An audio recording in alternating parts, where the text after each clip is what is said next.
Okay, back to the saga. Oil pan. Hip hip. Alright. Silicone. First thing we're going to do. Remember what I said earlier about getting carried away with silicone? You don't want to get carried away. This right here is really not a necessity. It's not necessary what I'm doing, but this right here has got like some pitting and like some gouge marks and a few other little things that it shouldn't have around the edge of that cover. Like somebody's tried to gouge the old goo off of it. So we're going to put a thin coat on it just because I don't want it to leak. Alright, when you go to seal this up, you need to you can see where your old gasket was. Your gasket's not as thick as the whole base of the block, so you don't need to smear this crap like 5 foot thick for a 5 foot wide swath down through here. Just put a little bit, just enough to fill any irregularities. There we go. I'll spit it out in a minute. And you know, tooling marks and things to this nature. You just do not want your oil pan to leak. You don't want anything on the engine to leak. You just don't. Then there's a few places, which I'll pull the camera up here in a minute, that you actually want to put. You actually will lay the silicone to a couple places, just because it really don't seal if you don't. And that's the first oil pan set that I think I've ever actually bought that didn't come with a small tubelet of silicone for that purpose. Can't remember exactly where this pan rides back here. I may have put a little extra silicone back here that was unnecessary, but we're not really concerned with extra. We covered a spot that don't get a gasket, it'll be alright. We're not putting, like I said, a ridiculous amount on here. Hope you can see something I'm doing here anyhow. Just a little extra insurance policy. You can fit these cork gaskets, you can fit them dry. A lot of reman engines and stuff, they come fitted dry. But I prefer a little added insurance. Like right there, that don't even get gasket, but whatever. It's getting a little silicone on it. I just rubbed across it. Now I need to look and see how these gaskets actually fit this thing before I go a whole heck of a lot further. You do have a right and a left side, and the reason I'm telling you is you see that little divot? Look at this gasket from clear top to bottom.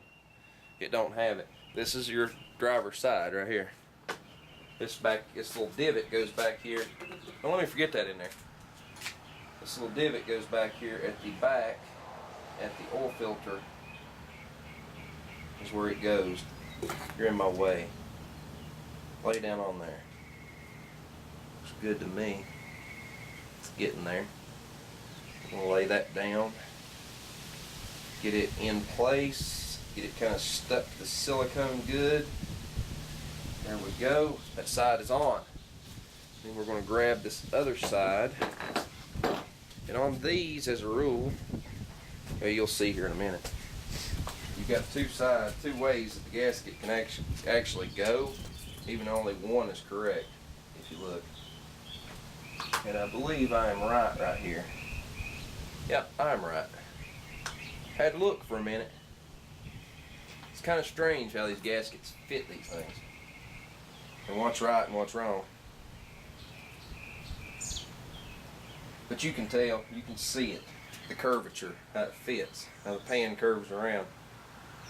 And on these, I guess the whole stripes away from the block would be the correct way, but it's just the way they cut them out. Most of these gaskets are the same either way. They really are. Grab me a rag, get some silicone off. And I'm going to show you where you need to actually address silicone independently from the, yeah, don't get it on my camera. But where you need to actually address silicone independently. These corners right here, right in here, silicone the piss out of that where it comes together, okay? And you get back here, this right in here, this back part where this rubber seal and stuff goes, silicone the damn thing, because if you don't, you're in trouble. Trust me, you're in trouble. You'll get a leak, sure as the world, every time. I mean, don't go nuts and put a whole tube of silicone, but silicone the dang thing, because if you don't, it is going to leak. I don't care who you are, what you are, how good you are, whatever, how ugly you are, whatever, it's going to leak. But anyway, I'm going to continue this little project off camera because my battery is pretty well kaput. I'm going to have to swap batteries anyhow. But what I'm going to do is I'm going to put silicone on the other side. I'm going to put it on the pan, and I'm going to put these end pieces in. Let's go ahead and slap this one end piece in.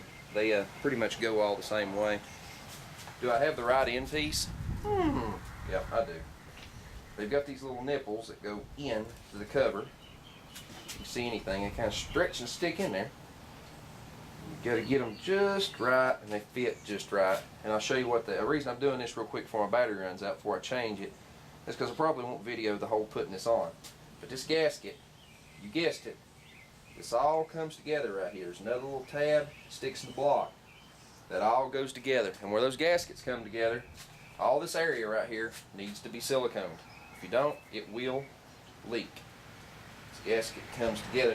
And this is one of the places, if you do a cam swap and you've got a one-piece timing chain cover, not a specific one made to do gear changes, which they do make, that's the one piece that you cannot do right. You have to engineer that, and it requires copious amounts of silicone usually to get it not to leak without pulling the pan. But anyway, I'm gonna change battery. It's showing it's got 2 minutes left, so I doubt I can get this together in 2 minutes.